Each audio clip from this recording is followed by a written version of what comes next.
അപ്പൊ ജിമ്മിന് പോയാലൊന്നും ചില ആളുകള് ഇപ്പൊ ന്യൂ ഇയർ വരാണല്ലോ, ജനുവരി വരാണല്ലോ. അപ്പൊ ജനുവരി വരുമ്പോ പൊതുവെ ജിമ്മിന്റെ ഓണേഴ്സിന് വലിയ കാര്യമാണ്. കാരണം എന്താ, പുതിയ വർഷമായതുകൊണ്ട് ഇൻഷാല്ലാഹ് ജിമ്മിനൊക്കെ പോയി ബോഡിയൊക്കെ സെറ്റ് ചെയ്യണം എന്നുള്ള പ്രതീക്ഷയിൽ എല്ലാവരും ആദ്യം പോയിട്ട് അവിടെ അഡ്വാൻസ് കൊടുക്കും. അപ്പൊ ജിമ്മന്മാർക്കറിയാം, ട്രെയിനർമാർക്കറിയാം ഇയാൾ എന്തായാലും ഒരാഴ്ച വരുള്ളൂ. അപ്പൊ ട്രെയിനർമാർ പുതിയൊരു ഐഡിയ ഉപയോഗിക്കും. എന്താണ്, നിങ്ങൾ 3 മാസത്തെ ഫീസ് ഒന്നിച്ചു തരാണെങ്കിൽ നിങ്ങൾക്ക് 20% ഓഫർ തരാം.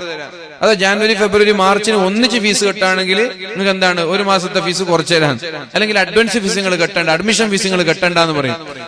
1 മാസത്തെ ഫീസ് കുറവല്ലേ, അല്ലെങ്കിൽ അഡ്മിഷൻ ഫീസ് കുറവല്ലേ എന്ന് വിചാരിച്ച ഒരു 3 മാസത്തേത് കിട്ടും. 3 മാസത്തേത് കെട്ടിട്ട് ഇവർ ആദ്യത്തെ ദിവസം പോയിട്ട് കുറച്ച് എക്സസൈസ് ഒക്കെ ചെയ്യുമ്പോഴേക്ക് ഇത് ഭയങ്കര ടയർഡാവും. ജിം എന്ന് പറയുന്നത് സുഖമുള്ള കാര്യമൊന്നുമല്ല, നല്ല ടയർഡാകുന്ന കാര്യമാണ്.